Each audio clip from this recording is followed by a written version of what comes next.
Imagine these two scenarios. I'm a listing agent and I've taken a listing and I know that we have to reduce the price. So I call you and say, hey, Bruce, we didn't get an offer. We got to reduce the price. Now you push back, right? Well, hold on. And I say, I'm a professional. I do this every day. I know the numbers. Am I gaining ground in your mind at all? Not at all.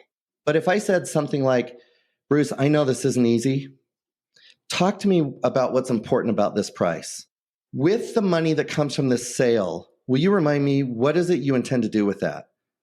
What would stand in the way of that?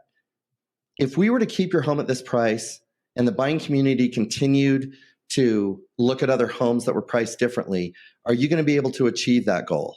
If you had to fund that objective with help from something else, not just the sale of your home, how would you do it? The conversation is completely different, and all I'm doing is coaching now.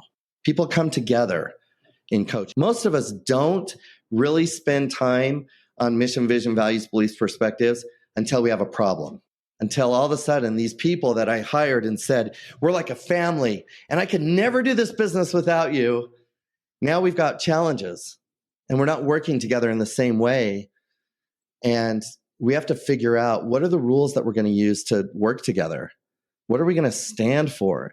I say this autobiographically, like I've gone through this myself, even in this company. It took us a little while to get ours put together, but the people that will stop and really take stock of, what are the rules by which we're going to work together? We're going to stay in curiosity. It's really hard to come up with any better values than the Y4C2Ts. I feel like such a ripoff artist, but these are the rules by which we're going to work together. It gives a common language, and so a lot of the work that we do with these outside businesses are helping them to understand things that are well known inside of Keller Williams. But just because they are well known doesn't mean they're well executed. When I first started climbing, I remember there was a guy named Hans Florine on the cover of Rock and Ice magazine, set the speed record on El Cap. 2 of the 6 times that I've done El Cap have been with Hans. Actually 3, but one of them he fell and broke his legs, and we had it's a whole other thing. I learned a lot just from that alone. So if you're playing Unguarded, you can just reach out to people. And I reached out to him when I decided I wanted to climb this, and he reached back. We've become very close friends. He helped set up my training. I think that one of the things I've learned is that on performance day, so for me, that was driving into Yosemite to climb, that's just the payoff for the training. And I think in business, we often look at business as it's a thing we do instead of we are constantly training for the thing we do. Make no mistake, business is a sport.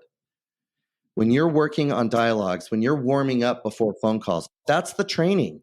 The level of your performance will directly correlate with the level of your training. And if I didn't put in the time and I went to Yosemite, I was the slow one. I was the one that struggled, and I did not want to be the one that struggled.